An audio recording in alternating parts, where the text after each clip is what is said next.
everyone, and welcome to this week's That's Mental Mate. I'm joined today all the way from Oz. I was going to say flatmate, but we didn't live together. We lived in the same halls. Yeah.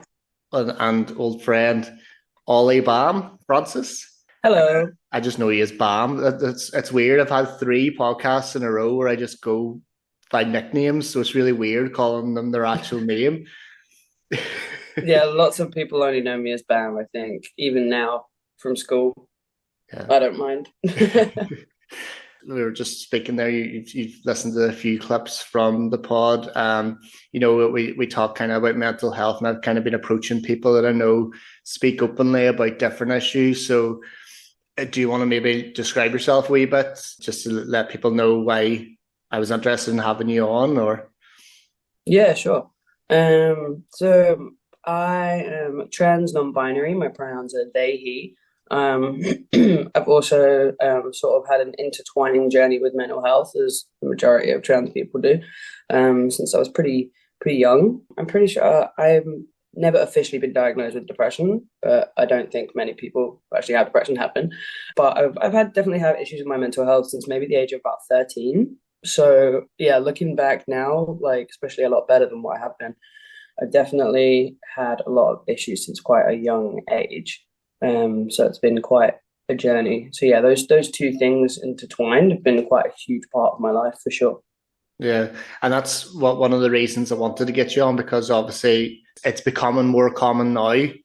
But for years it was like taboo. It was kind of not really talked about. It was kind of swept under the rug. It wasn't as common as well. I think with the movement at the moment, more people are feeling more free to come out and be themselves and talk about it and do whatever makes them happy. So you said there, probably just to start from when you said that you started experiencing mental health problems when you were in your teens. Was that like teenage angst? Was it school bullying, or do you feel like you had those thoughts back then as well? Of I definitely think it was probably like a mixture of things, to be honest. Because obviously, I mean, through lack of representation, like in the media, that's like one huge reason why trans people are now coming out like a lot and figuring out who they are because they can figure it out. Whereas, I didn't figure it out until I was like, I mean, in my like mid 20s. Um, so I definitely think there's a bunch of that from when I was younger and not really knowing who I am and sort of my identity and things like that. Mixed with like my parents split up when I was like 11.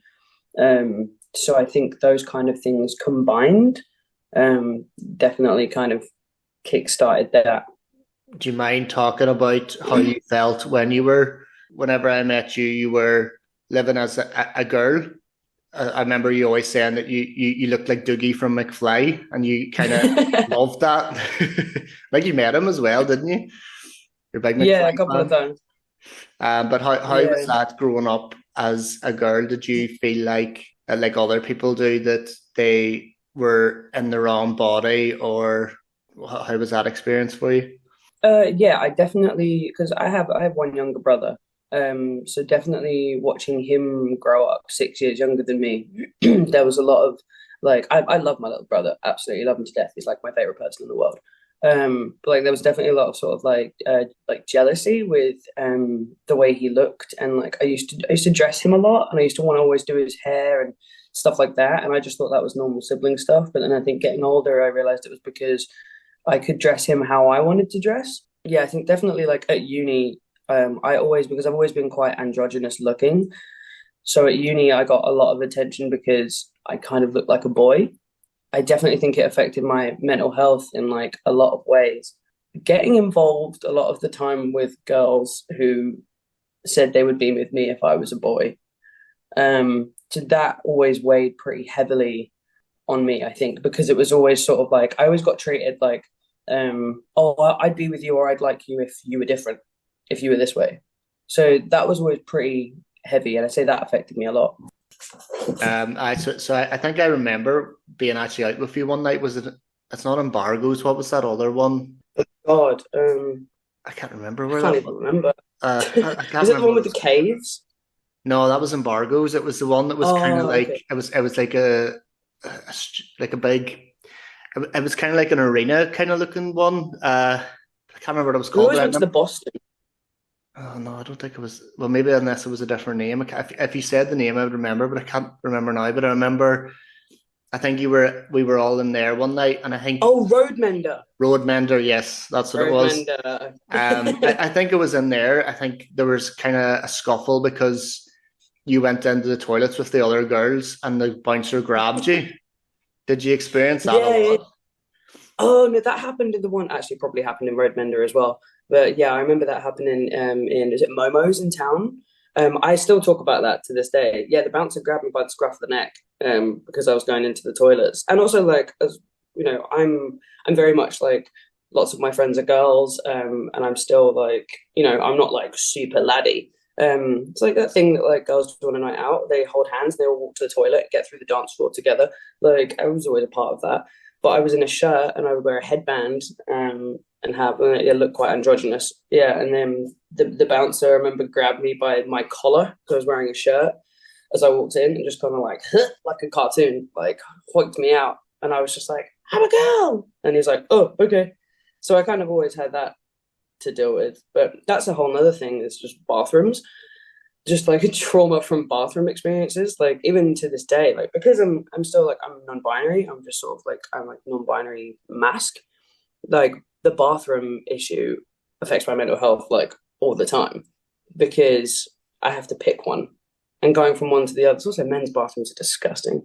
Yeah. Um, but yeah, I think that's one of the really big issues with trans people is the gendering of bathrooms. And I think, yeah, like how comfortable I feel when I go in somewhere that either just has a disabled toilet or like non-gendered bathrooms makes my whole day better because I Yeah. don't have to think about it, and also from like a safety aspect. Because yeah, I have been called out in bathrooms. I've been dragged out of bathrooms by the back of my neck. So yeah, many reasons to the bathroom debate. And have you had experiences of that with other people using the bathroom as well as bouncers and that kind of thing?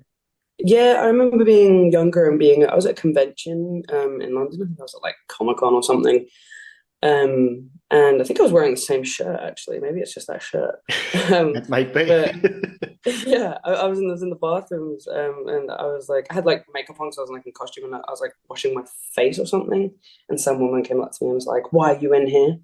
And I sort of went, "Sorry," and she was like, "Oh, never mind," and then left.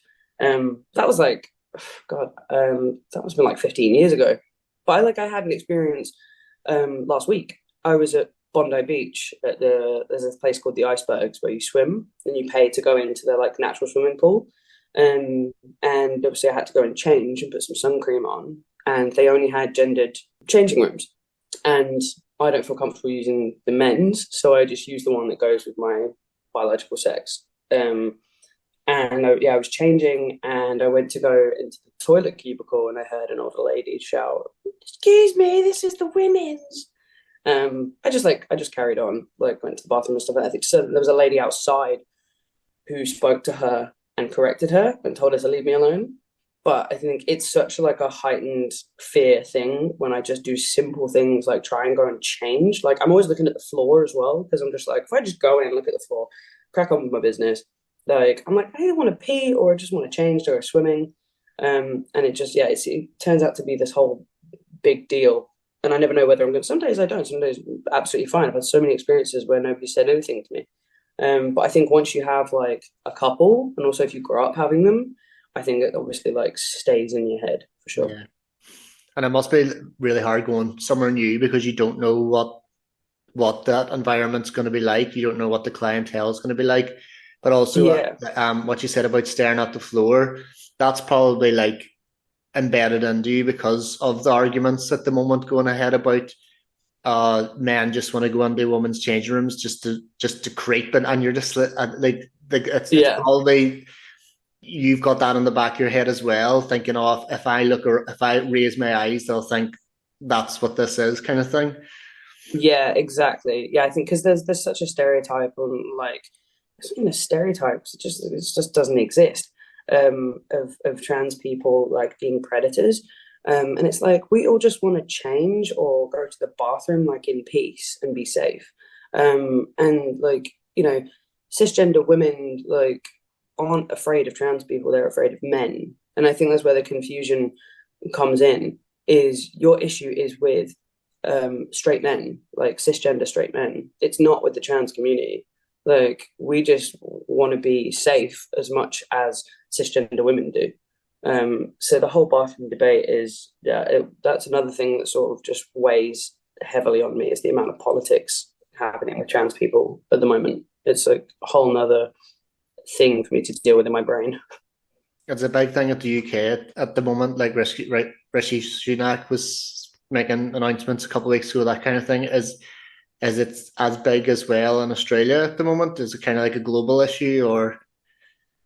I definitely think it is. I've noticed posters since I've been here for like a trans pride sort of protest march in November, which is pretty cool. But I do live in an area. I live in an area called Enmore, which is right next to a place called Newtown, in Sydney, and it's the most diverse place I've ever lived. Like I got advised to put my pronouns on my CV because of where I lived. So I have never felt more accepted, like living somewhere. So it's been amazing, but it definitely still is a huge issue. I just live in a nice place where it allows me not to think about it too much. But yeah, it's definitely a worldly issue. And things are getting a lot better, obviously, but everybody is still pretty unsafe in regards to a lot of things and in regards to just basic rights and healthcare. And yeah, I I went to the Trans Pride March in London this year, which was amazing and very emotional. I think a lot of the time I have to kind of like keep myself away from the activism side of it because of my mental health, which I think a lot of people would think, maybe that's selfish or whatever. But I honestly believe that you have to look after yourself first, because the old saying, you can't pour from an empty cup. I have to make sure I'm okay. And then if I can help other people, like I'll always have a conversation with somebody, always. But I think that the issues on a more global scale are really, really heavy. And I also understand that comes from a place of privilege, because I was able to have my top surgery by borrowing money from my family. Like not a lot of people are in that position. So yeah, I'm very aware of the gravity and the scale of things. But it is nice to live in a decade and a world where I can, to a certain extent, be myself and be safe. Is very nice, and the country as well. Like, I'm not in like Dubai Yeah. or somewhere like that. But for me, maybe it's just because I grew up in Derry in Northern Ireland, and I'm now living in Belfast. It's not that it's unheard of, but it's just Mm, that you grew up in Luton. There was probably so much more uh, trans and bi and non-binary, mm. whereas here it was like a spectacle, a spectacle. Am I what word am I trying to say? Like if one walked into a bar, it would be like everyone would be looking at them and everyone would be talking about Yeah, them, kind of thing, because it's just so unheard of and on just not seen very often. But yeah. in Luton, maybe I'm just kind of expecting it because it's so close to London. Were you like, for example, in your class or in college, anything like that? Were you one of a few, or do you feel like you were the only one, or maybe years down the line, did Mm. more people come out, or? I definitely because I mean I'm lucky I didn't grow up like in Luton. I was like 10 minutes down the road in a village. And also I went to school in Harpenden, which is like just next to Luton. But Harpenden's very middle class. And I remember there being one gay guy in my year. I mean, obviously there was more than that, and they've all come out now, which is fantastic. But when I was a kid, there was one gay guy, and he was friends with all the popular like girls. So I know I very much got. I mean, like when I was younger, I think I came out of school as bi. Because obviously you first start to learn about your sexuality. Like everything about gender was basically unheard of. I didn't even know what trans was when I was a teenager. Just through lack of representation and education. So yeah, my first thing is I came out maybe at like I don't know, like 14 or something as bi. And I got really heavily bullied for it. Like I'd have kids shouting at me in the street when I was with my mum. My mum had no idea like about my sexuality or anything like that or gender stuff. Yeah, kids shouting at me in the street and like pretty horrendous bullying. Um, but I always remember there was a time at a party in like my later teen years, like towards the end of school, where the boy who was the popular gay guy, he came up to me and he said, "I really respect everything that you've been through at school." It was like you had a really like hard time. That must be really difficult. And it was like one comment when we were like 16 at a party, and I've always remembered it. Like, let's be honest, I should probably reach out to him and tell him that. But it was very sweet, and I've always remembered that, I think, because I did get so much flack at school. But in regards to like especially trans people, I didn't know any trans people. The first time that I ever started to realize stuff about myself was I watched a program called The L Word, and there's a character called Max, it was still quite problematic, but that show's a product of its time. It's still great. But yeah, I saw this trans person on the TV and I was like, that feels very relatable. So like in regards to people in my hometown and stuff like that, like yeah, I definitely live closer to London, but I think due to purely representation in the media and stuff like that, it was still basically unheard of. Like I didn't know anyone. I grew up thinking that if you were gay, it was like a bad thing, which is insane because I grew up with like a dancing school and a musical theatre family. So To bring back to what you said before about when you would talk when you were seeing girls and they would say if you were I would still like you if you were a boy, and you said that was problematic. Was it more you were saying if I was a boy, would you still be with me, or was it them saying like kind of preferring you to be a boy, if you know what I mean, or pressuring you to be a boy? yeah, no, it was definitely like a lot of like the girls would give me attention, but nothing would happen because I wasn't a boy. So like they would bring it up. And I have lots of memories of being at parties at uni and just like one like Halloween party. I think it was in your halls actually. The Halloween party and I was drawing like tattoos on people in Holly's bedroom with like a Sharpie. I remember some girls being like, "Oh, if you were a guy, I'd date you," and I was just like, "But that means you don't actually like me. Like that's a preference. Like, and like, but also like people would be really grotesque and just be like, oh, if you had a penis, I'd date you." And I was like, "So you want to date a penis? Like this is your preference? It's genitals, which is a whole other thing." But no, it was very much like I would get a certain amount of attention, and they'd be like, "You'd be getting more attention if you were different." Like also like my relationships at uni, I had like a few relationships at uni, one pretty heavy one in particular where I got very close to people, and it was like because I wasn't a guy, it wasn't seen as anything serious.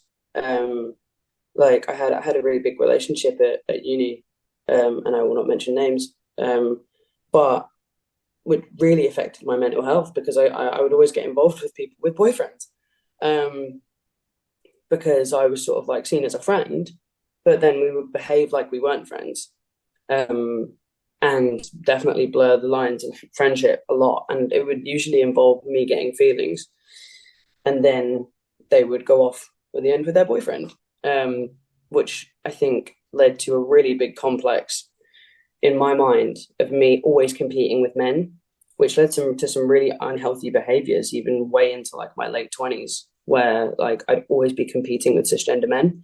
And I felt like I had something to prove. And I never liked it when girls had boyfriends because like I couldn't be that, which was pretty heavy. So yeah, my competition with men definitely stems from sort of like that behavior, girls kind of making me feel like I was perfect, but not because I wasn't a guy. And if you were a guy, then you'd be getting this, and this, and I would like you and all that kind of stuff.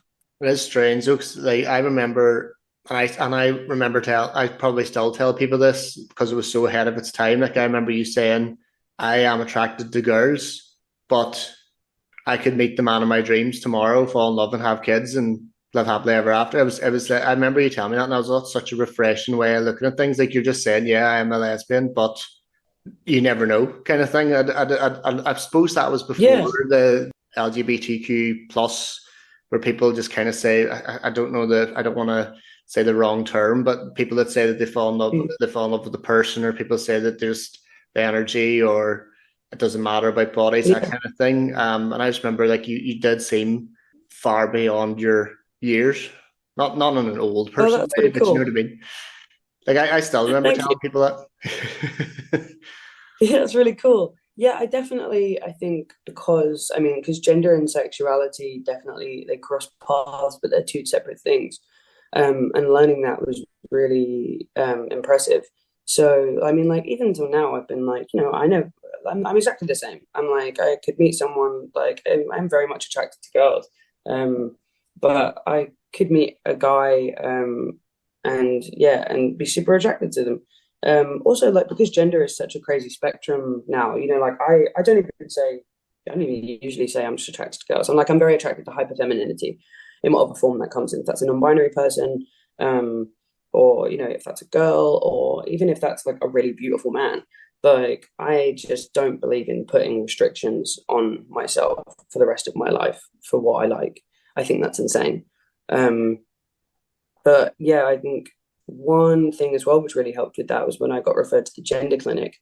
When I first kind of came out as trans and started getting help from the doctors, I had this big discussion with this doctor about my sexuality, and I was like, especially at uni, I think I always called myself gay. I hated using the word lesbian, um, because I thought that I was one, but I really didn't like the word.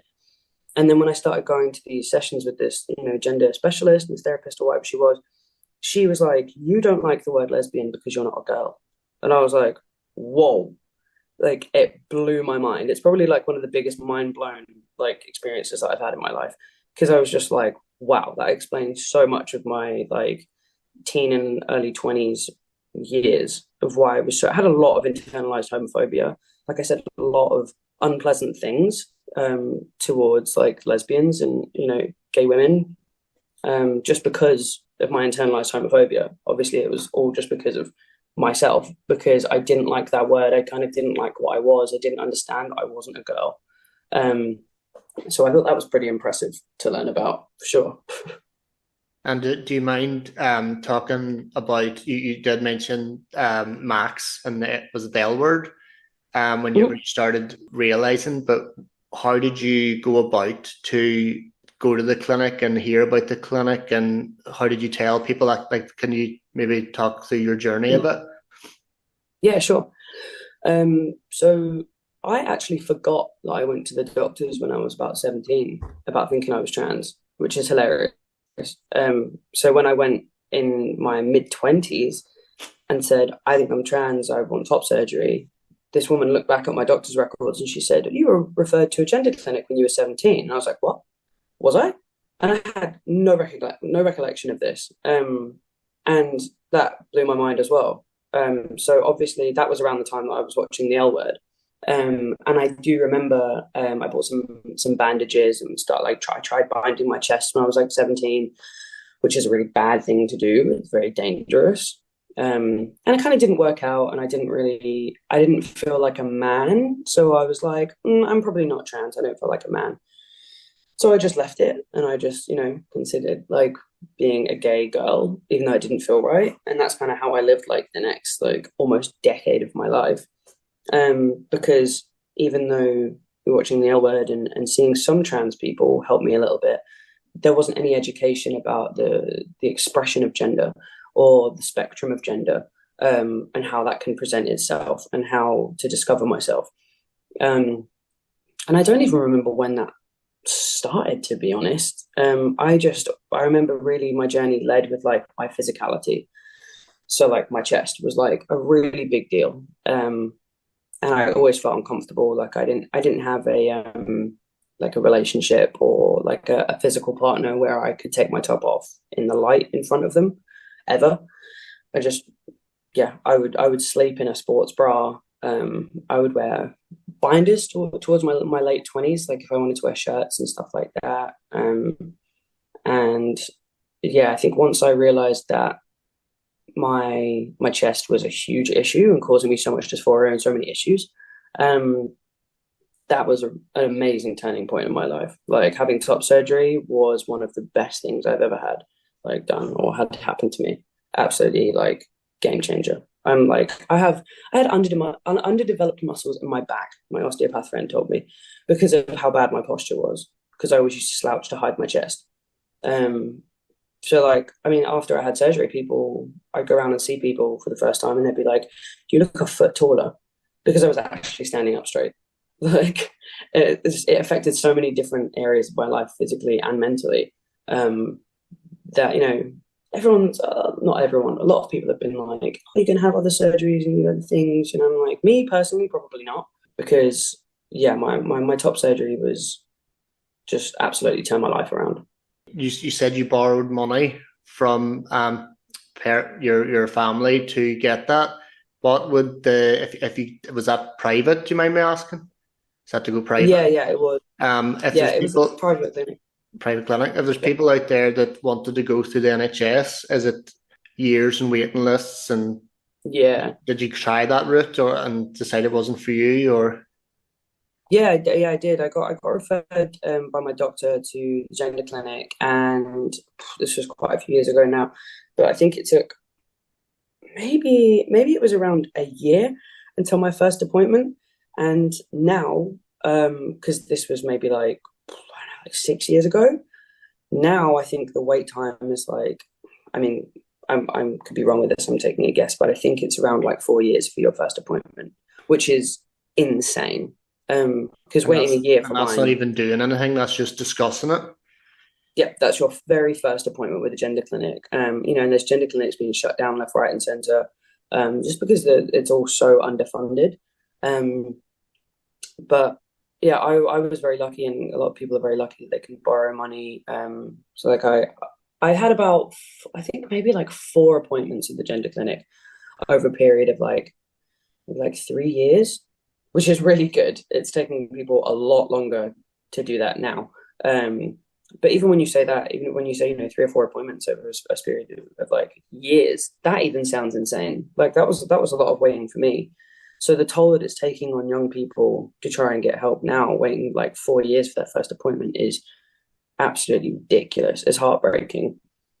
But yeah, I went through those few appointments. I had to have I think it's called a endocrine appointment, which is to discuss hormones. Even though I knew I didn't want to take hormones, I had to go through that. So the whole topic of, it's too easy to transition and young people are getting hormones is ridiculous because I had to go through so many appointments just to discuss hormones I didn't even want, just to make sure. Like, I had to get approved by gender specialists, psychotherapists, just hours of stuff. And that was I didn't even get to the point of being referred for surgery by the gender clinic. This was all the NHS. I did not even after years, 3 or 4 years, I didn't get referred for surgery. I didn't get okay for surgery. Only reason why I had it is because I stopped going to the gender clinic and I took it into my own hands and I went private. So the fact that people say that you can transition too easily is absolute crud. Like that's ridiculous and it annoys me if you can't tell. Um, but yeah, I went to a surgeon in London called Dr. Inglefield, who is amazing. It's near like Harley Street in London, so it was like the bougiest like hospital I've ever been to in my entire life. And yeah, that was mainly because of my parents and my nan. I crowdfunded some money. I started making t-shirts, and I think I crowdfunded about 2 grand, and then my nan lent me the rest. Yeah, that's another thing people say. It's a generational thing, and older generations just don't understand. But my nan at the time was in her late 80s, and I went around and talked to her about it and told her I wanted this operation and how it was affecting me. And she just looked at me and she was like, "Will this make you happy?" And I was like, "Yeah." And she was like, "Get my checkbook." Like, she like wanted to hop up out of her seat and get her checkbook. Like she didn't care. She was like, she just could see that something was really weighing on me and really affecting my life, and she wanted me to be happy. So the whole thing about it being generational was rubbish. Um, yeah, I think the surgery. I mean, my surgery is about 3.5 years ago now. I think it cost about 8.5 grand. So now it's probably way more. because obviously it goes up every year. Um, but that was a fantastic experience. I just couldn't wait to have it done. And waking up high on opioids and wandering around with my little Janes hanging out of me, it was like fantastic. I mean, I was in a lot of pain, and people were like, "How did you go through that?" And I was like, "Because it was helping me with something that I'd suffered with for like, you know, like a decade and a half, like since I was a kid. As soon as I started to like, my body started to develop as a kid, I was like totally messed up about it, even though I didn't know what it was. So going through that entire process was like to me the easiest thing in the world because it was how I was meant to look. And I was going to ask you about your family. Whenever you said you borrowed money from your family, were they completely supportive? And I suppose you answered that, and then as well about the generation thing, because some people's families wouldn't be that supportive, Yeah. and they probably think you don't need that. You're grand, you're X, Y, Mm. and Z. So, what was it really refreshing to get that support from the get go? Yeah, definitely. I definitely have a very supportive family. Like we've had our moments, especially when it came down to my name change. Um, I had had a few arguments with my mom, like blew up pretty badly. But in regards to the physical aspect of it, I think because it had been such a long period of time and I was in my sort of like mid to late 20s and it was affecting my adult relationships, and my confidence and my mental health. I think my family could just see how unhappy I was, and they could see my mom's very much a person of like, you're unhappy, this will fix it, let's do it, which is incredible. Like, because, my family just care about my happiness, which is all anyone could ever ask for. There's so many people who don't have that experience and don't have support from their families and have to go out and try and fund surgeries themselves or end up homeless or, lots of queer people have, their chosen family is a big deal in the LGBTQ community. Because so many people do get disowned or feel unsafe living at home or, you know, get dead named all the time or, don't get the right pronouns and it weighs heavily on their mental health. So, yeah, a lot of people don't have what I have. So I'm definitely very grateful from my family and my friends. Mm. That's crazy that the thing that they blew up most about was changing your name whenever you were getting your whole lifestyle changed, your whole body changed. It's something Yeah, that was the most simple thing that was kind of yeah, the yeah. big deal. Um, That's what I thought. Yeah. I was going to say about you mentioned about children. It's kind of it's becoming more prominent now, and I know the girl that's coming up on the podcast now on Monday. She actually done her dissertation on it about studies in nurseries on children that think that they're trans or like studying their development and that kind of thing. Uh, Amazing. and it's just, how do you feel about people that say they're far too young to think that? You might think that one day, and then 10 years later, they could turn around and go, "Oh, I don't want to live like that anymore." How do you feel from personally going through it? That if they Yeah. were, how do you feel about their decision to say that? I mean, thank you for asking me that. Because yeah, I do have a lot of feelings when it comes to that topic. I think a lot of people, or basically all people who say these people, kids are too young, they don't know who they are not trans people. Kids know who they are young, and like I spent 8 months working at a nursery last year, and I was with like 4 year olds, like Monday to Friday, 5 days a week, which was a crazy experience. And those kids know who they are. Like kids are smart, even at 4. They don't have any judgments or preconceptions of the world. They're just living so authentically as themselves and trying to express themselves. And I think we start to mess it up when we start to tell children how they're feeling. Like people need to listen. And people think that kids are transitioning too young. And I know one of the big arguments is hormone blockers, which people are so uneducated about because hormone blockers are not a permanent thing. Kids get put on hormone blockers for lots of different health reasons that are not related to being trans. And hormone blockers just stop you going through puberty. They put a pause on it for a while. So you can give that kid time to breathe and time to figure out who they are without going through something that could cause them so much trauma as they get older. Like, Would you would especially you trans women. would you compare it to what women that are going through the menopause take? It's an HRT to like slow down the Um, process. I don't think so. I'm not like 100% like know everything about like what it actually like does. I just know that it pauses I'm just puberty. trying to find because obviously I don't really know a lot about it, and some listeners might not know a lot about it. So I'm trying to find like a Yeah, similarity kind of yeah, thing. yeah, yeah. No, I mean I never had it, but I've read a lot about its permanency. Is permanency a word? Yeah. um of like yeah, I've read a lot because when the debate started to happen kind of like online and stuff like that, I was like, what are hormone blockers? And and the best way for anyone to deal with stuff is just to Google it and try and do some research because it's all out there. All the research is online, especially nowadays. Um, but it definitely puts a pause on puberty. And then if someone, if a kid is like, no, I'm not trans, I thought about it for a while, but that's not me. You take them off the hormone blockers and they carry on going through their natural puberty.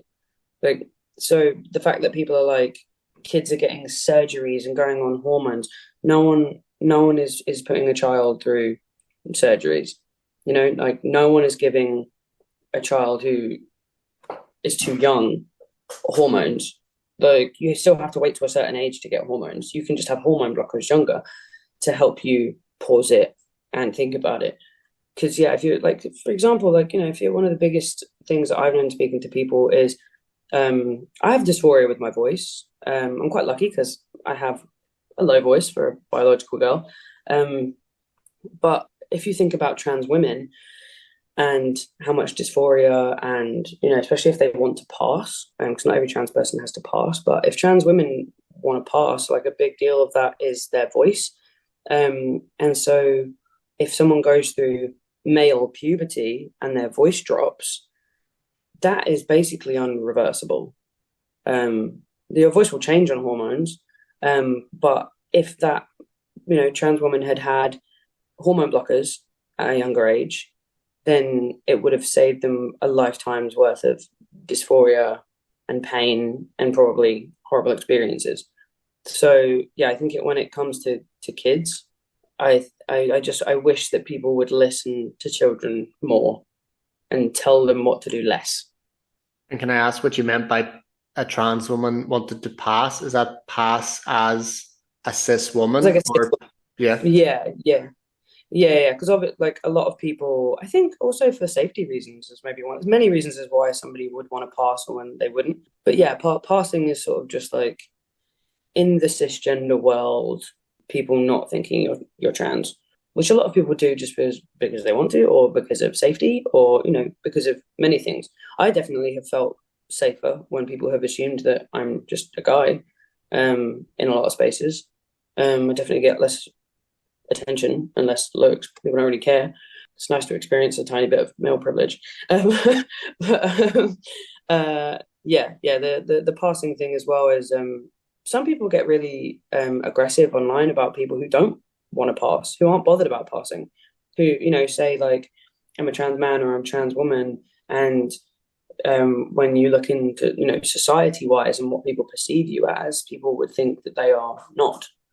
Um, it's kind of the same for me because I still identify as non-binary, um, but I don't want to be called a girl. So I like sometimes pass as a guy, but because there's not really much space for non-binary people, I think still people look at you and they're still trying to decide whether you're one or the other. Um, so yeah, the passing is definitely a big thing, and I think a lot of people feel like they have to pass to be trans, which is not true. You can be whatever, whoever you like, and that is fine. And the you said about people would argue online about why they wouldn't want to pass. Would you get abuse for having top surgery but not going the full genital surgery? Yeah, I think that I'm quite lucky because my social platform is not big. I definitely got a big influx of followers after I had surgery because I was posting about it. Also, Sam Smith liked one of my posts, which I will never forget because that was a great day. Um, and but I'm quite glad that I my Instagram never like blew up properly. I have a friend who's non-binary who had the same surgery as me, and because I didn't have nipple grafts, so I have no nipples, um, and neither did they. They've since had them tattooed on, but their social media platform is a lot bigger than mine, and they get some abuse for either being non-binary or getting told like you'll always be a woman, um, and that kind of stuff. When it comes to like other surgeries, I haven't had many people talk about that to my face, but I know for a fact people have talked about it behind my back because people have asked my mum, people who know my mum have asked my mum about my genitals, which I find obscene. Um, No one would people have ever normally talk to your mum about your genitals anymore. exactly right. In what world is that okay? Like, but apparently, when you're trans, people asking you about your genitals is like just a part of normal everyday conversation. Yeah, people ask my mum if I'm having lower surgery, and I was like, I just think that's kind of weird. And my mum was like, well, why? I was like, because they're asking you about your kid's genitals. And I was like, how would you feel if I walked up to you in the street and asked you about your vagina? Do you know what I mean? Like, it's just like, it's weird. Um, so yeah, I haven't experienced a lot of that to my face, but I am very aware that it happens not to my face. But there are a lot of people who experience it to their face, and it's horrific. So Yeah. again, I'm very lucky in that aspect. I'm like, please talk behind my back so I don't have to deal with So it. you've seen it online, but you've kind of kept quiet, being like, "Oh, don't come for me." But what's their reasoning behind it? Do they just think you should, if you're going half, Mm. there's an expression in Northern Ireland, don't half arse it. So kind of is that Yeah, what kind of they're getting at? I I think so. Yeah, I think that I mean the trans community gets so much flack online anyway, and so much abuse, which is just horrific. And Um, some are but from the people from the same community as well. A lot of yeah, exactly, which is stupid. Um, but I think with the whole non-binary thing, that people just don't want to understand that gender is a spectrum. And also, people don't want to learn the difference between gender, sexuality, and sex. Because you have your biological sex. Like my biological sex will always be female. I'm never going to try and deny that. That is a scientific fact. But you can literally Google. This is why I was so annoyed when those videos started coming up, like Rishi Sunak saying like a man is a man, a woman is a woman, and it's like you can Google the NHS website, which explains like the difference between sex and gender. It's just basic knowledge. And that seems to be one thing that no one can get into their heads. Like, even in a really progressive country like the UK or like, other, progressive countries where it is safe to be a trans person, people are still like, oh, you can never change the fact that you're born this. And it's like, no one's trying to change the fact of what they're born. Like, this is my gender. My gender is trans non binary. Like, my biological sex is female. Like this is one thing that's super frustrating, especially on forms. Like when people have like, have to fill in official forms and stuff like that, it will usually say gender. I'm like, you're asking me for my sex. You're not asking me for my gender. So I think a lot of people are confused because they don't want to educate themselves on understanding that there's so many things in life that are not binary, that are not one thing or the other. Sexuality isn't. It's very fluid, like same as gender. So I think that's where a lot of people's frustrations come from, was just being ignorant. And can I ask, you said that you met people after your top surgery and they said that you looked, what was it, a couple of inches taller or whatever. Did, Yeah, did, did they notice a change in you mentally? Did they notice that you were a lot happier or? yeah, definitely. Yeah, they said that I had a lot of comments about how I walked like with a bit more pep in my step and like just being smilier and yeah, standing up taller, being more confident in my relationships. Like I just had the longest relationship I've ever had. We broke up in March, but it was like 3.5 years. And I was able to be closer with that person than I've ever been with anybody else, emotionally and physically, because of my transition. And also, I was very lucky to be in a relationship where she didn't care who I was in that way. Like, didn't care what my body was, wanted me to be happy, and was very much in love with me as a person. So that's another privilege that I have experienced, which is really awesome. And do you mind saying you said that you got your nipples removed? Was that to highlight the non-binary, or because obviously everyone has nipples, isn't it? That everyone's born females until the male Yeah, genetic come out, and I don't want to be scientific yeah, about yeah. it, No, but it that's is why I something have like that, men isn't have it? nipples. That's why men have Yeah. nipples, because they're all born women until the man gene comes in. But was that just that? Did they give you the option to keep them, or you said something about a graft, a nipple graft? Did you?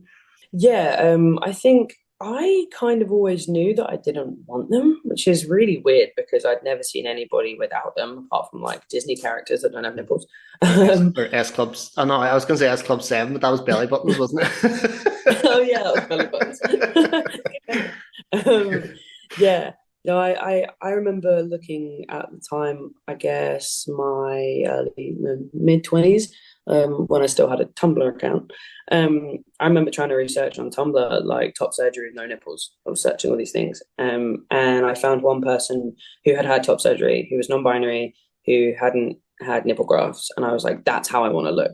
So again, with this whole thing about people don't know what they want, I had never seen that before, and I knew that's what my body was supposed to look like. Tell me how I knew that. Um, so yeah, that did come from, I think, obviously I had to explain it to the gender clinic when I went there. I was like, I want top surgery, but I don't want nipple grafts. I think because I'm very much towards the end of the spectrum of like my gender being male, but it's definitely not the whole way there. Like I would say I'm like maybe like 75-80% of the way up the scale. And I definitely because also I have to pick which changing rooms to use, and sometimes I use female spaces. I always thought that nipples really still made me feel like I was female. And also because, like there's many issues with nipple grafts. Like you end up with scarring and they get distorted shapes, and you might not get some of the sensation back in them. There's lots of different things. Also, I'm covered in tattoos. And I was like, why would I put an object in the way when I can just smash tattoos over my chest? Because I'm going to do that anyway. So it just makes for a better canvas if I don't have nipples. But yes, the non-binariness was definitely a say in that choice. And that was going to be my next question. I was going to say you said that you identify as they, he, but Mhm. that's obviously because you said 75-80% you see that as male. Is that why you wouldn't go all the way with the bottom surgery? Because you just feel like you don't have to, and you feel like you're non-binary, and if someone wants to think you're a guy, Mm. it makes you not makes you comfortable, but makes you feel safer if someone thinks you're a guy. Yeah, I think even if I was 100% male, like if that was my gender, I still don't think I would go through with bottom surgery. And there's a lot of trans men that don't because it is a horrifically invasive surgery. Like you're literally getting your genitals changed. Um, and it involves multiple surgeries. It's not like people think, oh, you're gonna get a penis and it's gonna be one surgery. It's many. I don't even know how many. I think it differs from person to person and how many complications you get. But I've done a little bit of research and I talked to some people who have had bottom surgery, and wow, like I commend those people for going through that. But I mean, a lot of people say that to me about top surgery, so I'm sure if that's something that is part of your journey, it's slightly easier for you to go through. But it's still, yeah, a lot of trans men don't get bottom surgery, which was really actually reassuring and nice to find out because it doesn't mean that you're lesser if you don't go through that. It seems maybe there's me just going in blind, but for a trans man to get it, it Mm. seems a lot worse and more invasive and more not dramatic, traumatic, should I say, than a trans woman. I feel like Yeah. because I think I think TikTok has showed us there's like videos that Mm. shows you how you turn a penis into Mm. vagina, but we've never actually seen it all the way around, and it's just kind of Yeah. like the fact that medical science is out there is just mind blowing. Yeah, it's insane. And it's also insane like how long ago those surgeries were created, because it's just like years and years and years and years and years back, like people had like the first like gender reassignment surgeries. But like a lot of people, I think, only ever think about trans people as trans women. Like I think a lot of the time trans men are left out of the conversation, especially when it comes to the bathroom debate. The bathroom debate is basically only about trans women. But yeah, I mean, I can't speak on behalf of bottom surgery because I've not had it and I don't intend to have it. But from what I've learned from other people, it seems like a lot. Like there's skin grafts and skin being taken from different areas of your bodies, and nerve endings to construct a penis, and like all this stuff. And I am definitely not the most educated on it, but what I have tried to learn about it and what I've looked into about it, because obviously I've thought about it myself. It's just right now, no. It it seems very intense. You were saying you knew you didn't want nipples before you Mm, knew that you couldn't have nipples. So obviously, yeah, if you wanted a penis, you would get one, but you've obviously never felt the need to. So there's no. yeah. Do you think there's a prejudice as well? Like I think you were saying about trans female, that there's more of a prejudice to it. I think there definitely is, because if you seen a woman dressed as a man, I Mm. don't think it would cause so much of a stir as if you saw a man dressed as a woman, if you know what I mean. Like I think everyone would kick up more of a fuss and laugh and joke. And do, do you know why that's the case, or why Um, a man transitioning into a woman's such a bigger deal? I think in society, anyway, for years, it's been far more acceptable, obviously, for women to wear trousers.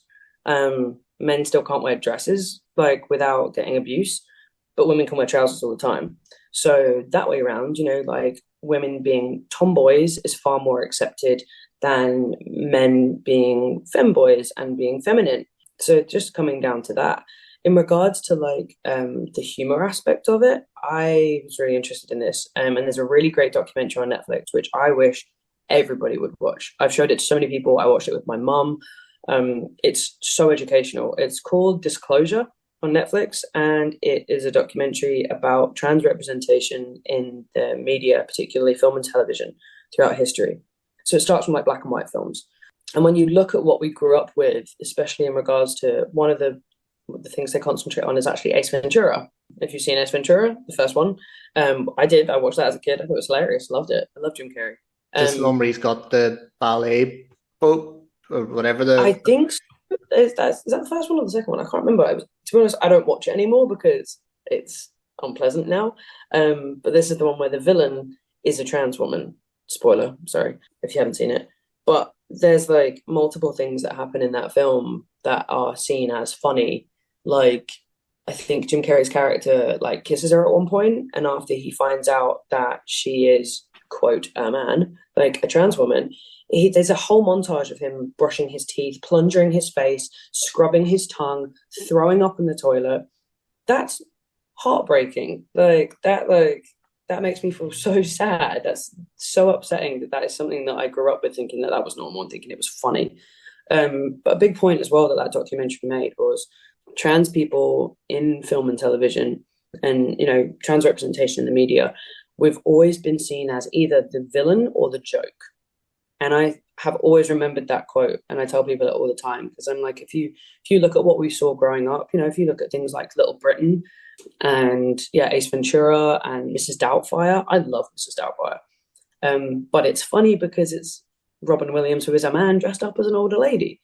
So any of that we've seen that we've grown up with is hilarious. So of course, when people see trans women in, or men dressed more flamboyantly and more feminine in public, it's hilarious or it's scary. So that is where representation matters massively because we grew up being taught that trans people are to be feared or to be mocked. And that is one of the biggest issues, I think, of where a lot of the hate and being unsafe, like all those things come from. And I think have you watched Sex Education? Yeah. Yeah. I was shocked at this fourth series, the most latest one. I was like, this school, I was like, this is not in the UK. I was like, the gossip jar and everything. I was like, where are they living? This isn't even, you know, it's meant to be in the UK, but it's like Americanized now. So I don't even know where they are now.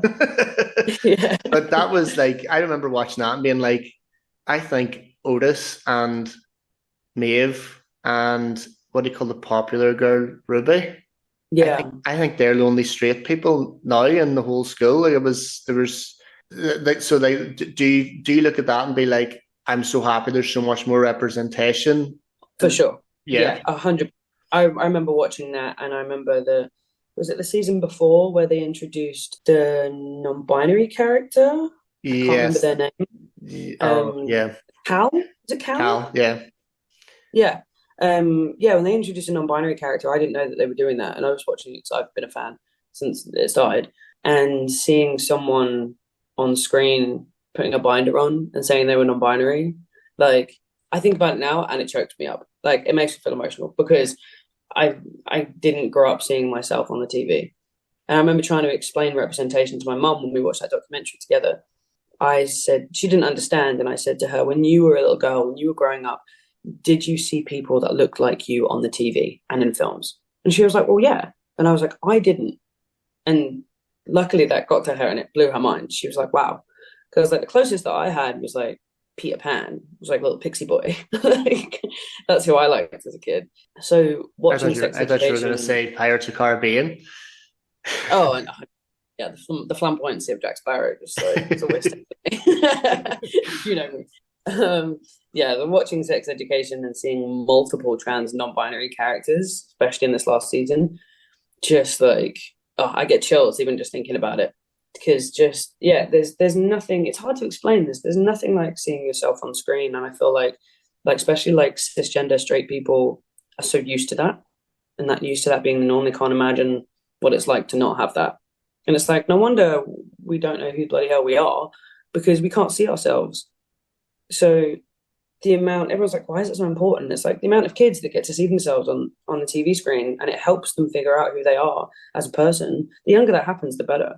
Because a lot of I've heard that people say about queer people go through like almost like a second round of like your teenage years because we don't fully find out who we are in those crucial teenage years when everyone's discovering themselves.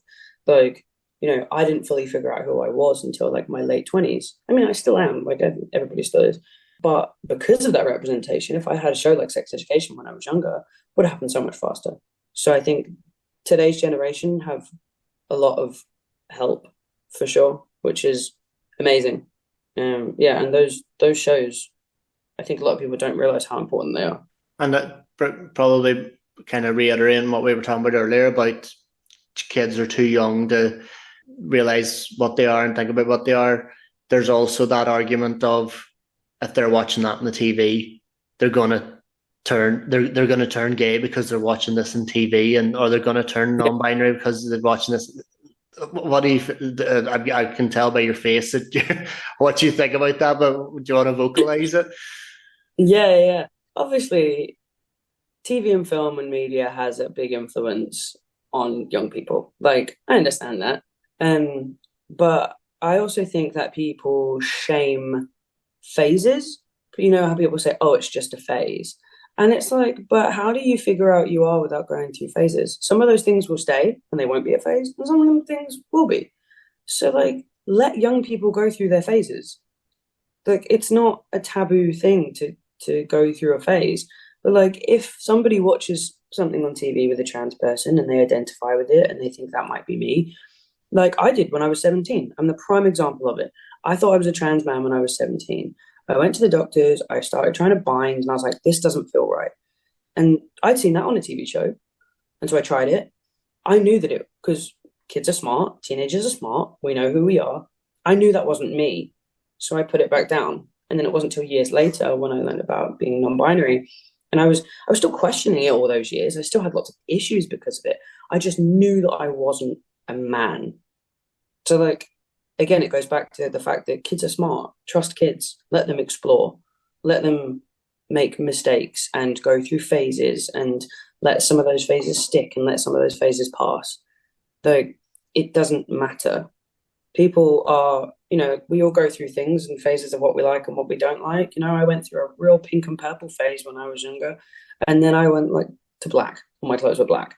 Like, do you know what I mean? Like, it doesn't matter. It's part of discovering who you are. Like, nobody's doing anything crazy permanent to themselves. It was a really interesting conversation because although like I knew I wanted to get you on to discuss this reason, but I suppose there could be someone listening to this thinking I feel exactly the same way, or there could be someone listening to this going, my journey is completely different. Like I know I've said before, like in Northern Ireland especially, they're very few and far between. My experience with non-binary people or transgender people, it's every experience has been completely different. Like a bit like, well, I suppose there was a trans, let me get this right, there was a trans man in university that never spoke about it ever. Just showed up to uni in a suit, added everyone on Facebook under a male name, and I've never heard anything about it. And then I've heard people that are strong advocates for it and push for it all the time, flat out before and after pictures beside each other. So it's just shows you that everyone, it's just the same as everyone, no matter what you identify as, are different. So it was just a really refreshing conversation. Before I let you go, we always end the conversation asking if there's someone that is listening to this that is going through something quite similar to what you went through, what would be your advice to make them feel better? What did you do to help yourself come out of your dark days? I definitely think finding your community is a really big deal, which I think is far easier nowadays with the internet. Obviously, the internet can do a lot of harm, but it can also do a lot of good. I think really finding people that you can talk to and you can express yourself to, especially if you don't have that at home, you don't have a safe home environment, then finding your online community can be like really, really helpful. And going to things like, the Pride March in London and all that kind of stuff. I just think it's always talking about it. That's why I like to talk about it, because again, we've talked a lot about representation today, and I think if I can be that for someone, and then that is incredible. And after I had my surgery, a lot of people did reach out to me on Instagram to talk to me and to ask me questions. And I will always answer questions. I will never say I don't want to talk about that. Some people can't, and that's absolutely fine. Like whatever people are comfortable with, like you said, there's that trans guy at uni who clearly just wanted to be like, and that is perfectly fine. I love talking to people about it because I've had so many conversations, especially working in a very middle class nursery in St Albans for 8 months. A lot of the people that I worked with had never met a trans person before, and I had so many beautiful conversations with those people and opened their minds. So I definitely think to anyone who's listening, it sounds really simple, but talking is just a huge first step. And there's always people online that you can reach out to. Like I always welcome anybody to message me or to like give me a follow, like whatever. Like I always respond to my message requests. And yeah, don't feel pressurized by society or by people in your life, because you take a minute to actually think about who you are and what you want, you'll know in your gut. And as long as you know that that is 100% okay, and whoever you are is okay, like you're not hurting anybody, just don't hurt yourself. Like just people living as their most authentic selves is the best form of mental health care, I think. Well, thank you very much. It was really nice to catch up with you after over 10 years. Yeah. Oh my God, it has been. It's been a long time. It has been, hasn't it? Yeah. Well, I hope you enjoy, I'm going to go to bed and hope you enjoy your day and work. Thanks. Yeah, Thanks I'm probably going to get back in bed and have some toast. And then, yeah, it's almost the weekend, so that's fine. Well, that sounds like a plan. That's what I might do as well. Yeah. No, thank you for asking me to do this. It's been really nice. No problem. I really appreciate it. Thank you, and I hope to speak to you soon. Yes, I'll speak to you soon. Bye. Anyone negatively affected by this week's episode, there are a number of links in the bio to help. That's all from me. I will see you next week on That's Mental Mate.